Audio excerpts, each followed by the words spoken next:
સુરતના અડાજણમાં 48 લાખની ઘરફોડ ચોરીનો ભેદ ઉકેલાયો.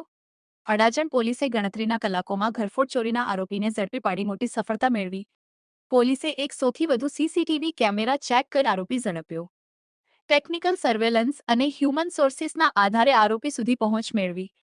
આરોપી દેવરાજ ઉર્ફે કાલુ અભિમન્યુ પાટીલની ધરપકડ. સુરતના અડાજણના સેતુવિલા વિસ્તારમાં ઘરફોડ કરી ₹48 લાખની રોકડ ચોરી કર્યાની કબૂલાત કરી. પોલીસે આરોપી પાસેથી 48 લાખ રોકડ, એક્સેસ મોપેડ, 2 મોબાઈલ ફોન મળીને કુલ ₹48.85 લાખનો મુદ્દામાલ કબજે કર્યો. આરોપી સામે અગાઉ પણ અડાજણ, રાંદેર, લિંબાયત અને ડિંડોલી પોલીસ સ્ટેશનમાં ચોરી સહિતના અનેક ગુનાઓ નોંધાયેલા હોવાનું સામે આવ્યું. SX24 ન્યૂઝ ગુજરાતી સાથે અશ્વિન ચાવડા, સુરત. 18/5/2026 રોજ અડાજણ પોલીસ સ્ટેશન વિસ્તારમાં આવેલ પરશુરામ ગાર્ડન પાસેના સેતુ વિલા બંગલામાં 48 લાખ જેટલી માતબર રકમની ઘરફોડ ચોરી થયેલ હોવાની ઘટના બનેલી. ઘટનાની જાણ થતાં અડાજણ તેમજ સુરત શહેર ક્રાઇમ બ્રાન્ચ સહિતના ઝોન 5 વિસ્તારના તમામ ઉચ્ચ અધિકારીઓ સાથેની ટીમો સ્થળ પર પહોંચી ગયેલ. ગુનાની જે ઘટના બનેલ તે ડિટેક્ટ કરવા માટે અલગ અલગ ટીમો બનાવવામાં આવેલી, જેમાં અડાજણ પોલીસની વિવિધ ટીમો આ ગુનો ઉકેલવાની દિશામાં કાર્યરત થયેલ.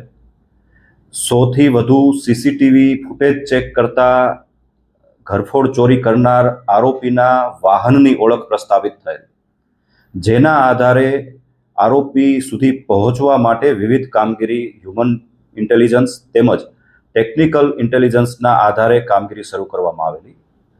શરૂઆતમાં ગુનો કર્યા બાદ આરોપી મુંબઈ તરફ ભાગી ગયેલ હોવાની હકીકત જણાયેલ, જેના આધારે પોલીસની એક ટીમ મુંબઈ તરફ રવાના થયેલ. આ દરમિયાન જે ચોરીમાં લેવામાં આવેલા રૂપિયા જે આરોપીએ સુરત ખાતે જ એક ખંડેર મકાનમાં છુપાવીને નાસી ગયેલ. જે પૈસા લેવા માટે આરોપી પરત સુરત ખાતે આવેલો અને આરોપીનું પગેરું મેળવી પુણા વિસ્તારમાં આવેલ સહારા દરવાજા પાસેથી આરોપીની અટકાયત કરવામાં આવેલી. આરોપીની પ્રાથમિક પૂછપરછ દરમિયાન આરોપી પાસેથી તેની તપાસ કરતા 4 લાખ રૂપિયા જેટલી રકમ તેની પાસેથી મળી આવેલ.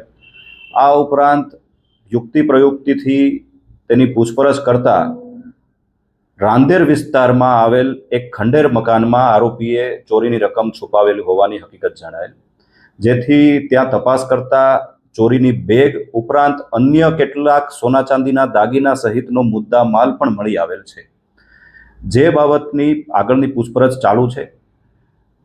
તારીખ 18ની રાતની જે ચોરીની ઘટના છે તેની તમામ રકમ 48 લાખ રૂપિયા રિકવર કરવામાં આવેલ છે. આ આરોપી દેવરાજ પાટીલ અગાઉ પણ 7 જેટલા ગુનાઓમાં વિવિધ પોલીસ સ્ટેશનોમાં ઘરફોડ ચોરી સહિતના ગુનાઓમાં સંડોવાયેલ હોવાનું જાણવા મળેલ છે.